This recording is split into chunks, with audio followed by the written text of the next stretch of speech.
नमस्कार साथियों।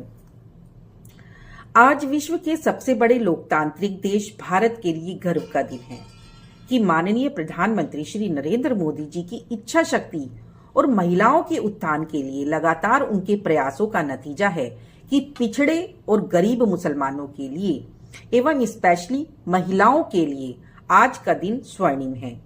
भारत के संसदीय इतिहास में आज का दिन स्वर्ण अक्षरों में लिखा जाएगा। जिस तरह से धारा 370, 3 तलाक, एनआरसी जैसे कानूनों के लिए अल्पसंख्यक समाज को हमारे विपक्ष के साथियों ने भ्रमित करने का काम किया और उसके लिए पूरा प्रयास भी किया। मैं पूछना चाहती हूं, इन सब कानूनों के बनने के बाद कौन से अल्पसंख्यक समाज के साथ आज तक अन्याय हुआ है?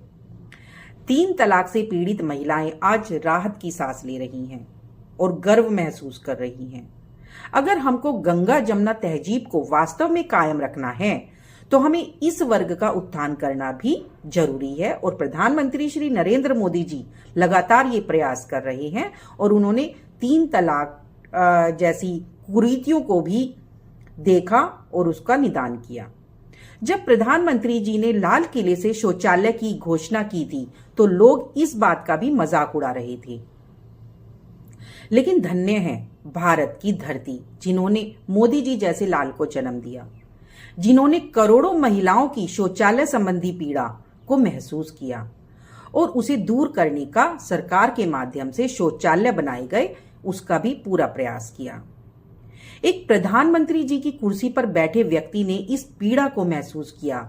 साथ ही धुएं से पीड़ित हमारी महिलाएं जो खाना बनाते बनाते अपनी आंखों को खराब कर लेती थी, अपनी आंखें खो देती थी, ऐसी महिलाओं के लिए भी उज्ज्वला जैसी योजना लाकर उनके आंसू पोंछने का काम किया। गरीब को पक्का मकान देने जैसी ऐतिहासिक व्यवस्था देश में लागू की। हर घर नल से जल जैसे अमृत योजना को लागू कर इतिहास रचा है। प्रधानमंत्री मोदी जी ने ये सिद्ध कर दिया है कि जो जमीन से आता है उसे हर पीड़ा का एहसास होता है।